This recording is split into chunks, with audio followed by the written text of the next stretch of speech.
Calcium और vitamin D किसे लेना चाहिए? हड्डियों और मांसपेशियों की बेहतर सेहत के लिए शरीर में कैल्शियम और विटामिन डी की अच्छी मात्रा होनी चाहिए। लेकिन भारतीय लोगों में विटामिन डी की कमी ज्यादा पाई जा रही है। एक सर्वे के मुताबिक भारत की लगभग 76% आबादी में विटामिन डी की कमी पाई गई है और सबसे हैरानी की बात है कि इससे सबसे ज्यादा प्रभावित लोगों की उम्र 25 साल से भी कम है। ये डेटा भारत के लगभग 27 शहरों में रहने वाले 2.2 लाख से ज्यादा लोगों के परीक्षण पर आधारित है। जब शरीर में विटामिन डी की कमी होने लगती है तो फिर इसकी पूर्ति के लिए इसकी गोलियां खाने की सलाह दी जाती है। लेकिन ये कैसे तय किया जाए कि विटामिन डी की गोलियां किसे खानी चाहिए, कब खानी चाहिए और कितने दिनों तक खानी चाहिए? ये सवाल भी उठता है कि क्या इसकी मात्रा ज्यादा हो जाने से शरीर पर किसी तरह का प्रभाव भी पड़ता है? विटामिन डी की अलग से किसे जरूरत है? इस सवाल का जवाब ऐसे समझते हैं कि आखिर इसकी कमी से होता क्या है। शरीर में विटामिन डी कम होने पर मांसपेशियां कमजोर होती हैं। शरीर हर वक्त थका हुआ महसूस करता है और पूरी ताकत से काम नहीं कर पाता है। लेकिन ये कमी धूप में बैठने से ठीक हो सकती है। दरअसल सूरज की अल्ट्रावायलेट बी किरणें जब हमारे शरीर पर पड़ती हैं तो हमारा शरीर अंदर मौजूद कोलेस्ट्रॉल से विटामिन डी बना लेता है। ये दो किस्म का होता है, D2 और D3। सूरज की किरणों से शरीर विटामिन D3 बनाता है। यही विटामिन D3 मछली में भी पाया जाता है। वहीं मशरूम और कुछ हरी सब्जियों में विटामिन D2 मिलता है। लेकिन ऐसा माना गया है कि विटामिन D3 ज्यादा कारगर होता है और ज्यादातर विटामिन डी में यही होता है। तो अब एक बात समझ में आई कि अगर किसी में विटामिन डी की कमी है तो इसे धूप सेक कर और डाइट में बदलाव करके ठीक किया जा सकता है। इसी से उसकी कमी पूरी हो सकती है। इसके लिए अलग से टैबलेट लेने की जरूरत नहीं है। लेकिन जिन लोगों को काम, फिजिकल डिसेबिलिटी या फिर किसी और वजह से धूप नहीं मिल पाती, ऐसे लोग इसे अलग से ले सकते हैं। ऐसे ही बच्चों को आउटडोर गेम खिलाकर थोड़ी देर धूप में बिठाने और डाइट में अंडा, दूध और मछली शामिल करके कैल्शियम और विटामिन डी की कमी पूरी की जा सकती है। लेकिन जो बच्चे ऐसा नहीं कर पाते और उनके अंदर इसकी भारी कमी देखने को मिलती है, उन्हें अलग से इसका डोज दिया जा सकता है।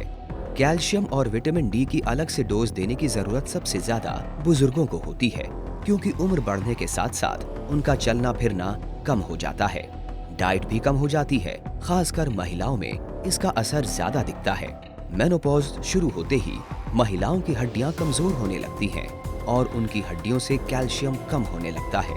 ये एक ऐसी अवस्था होती है जब महिलाएं उम्र के ऐसे पड़ाव पर पहुंच जाती हैं जहां उनके पीरियड्स आना बंद हो जाते हैं।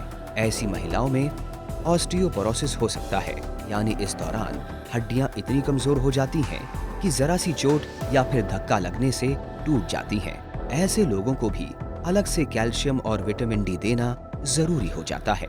लेकिन अगर पेट में अल्सर, एसिडिटी या गैस्ट्राइटिस जैसी समस्या है तो कैल्शियम लेने से बचना चाहिए, क्योंकि इससे एसिड सेक्रीशन बढ़ता है।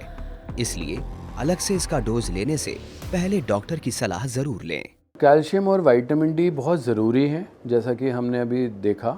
हड्डियों के लिए, मांसपेशियों के लिए और भी शरीर के फंक्शंस के लिए कैल्शियम भी ज़रूरी है, विटामिन डी भी ज़रूरी है। विटामिन डी का काम होता है कैल्शियम को अंदर एब्जॉर्ब करना। अब कितना लेना है वो निर्भर करता है हर मरीज़ पे।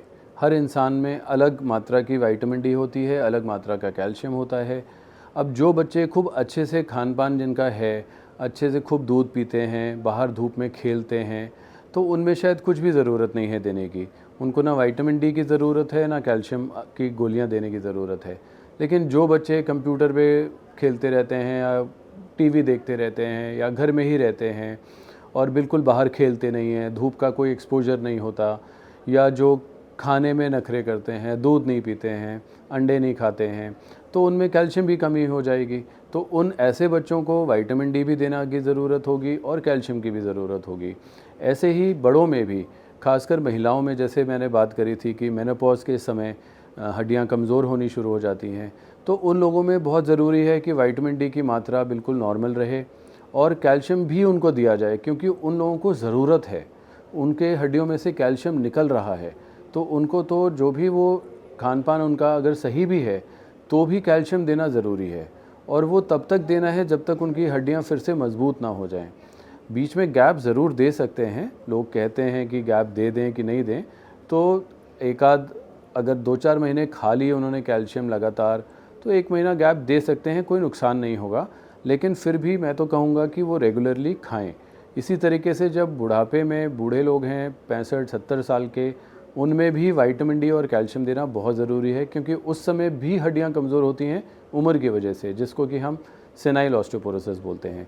तो सभी को ज़रूरी होता है, लेकिन जिसको जितनी ज़रूरत है उतना ही देना होता है। विटामिन डी कितना लेना चाहिए, ये इस बात पर निर्भर करता है कि आपकी स्थिति क्या है। इसके लिए डॉक्टर आपको बेहतर बता सकते हैं कि आपको कितना डोज लेना चाहिए। लेकिन अगर आप खुद से डोज लेते हैं और ये बहुत ज्यादा हो जाए तो हाइपरविटामिनोसिस डी नामक स्थिति उत्पन्न हो सकती है, जिसकी वजह से उल्टी, भूख ना लगना, कब्ज और कमजोरी जैसी सिचुएशन बन सकती है।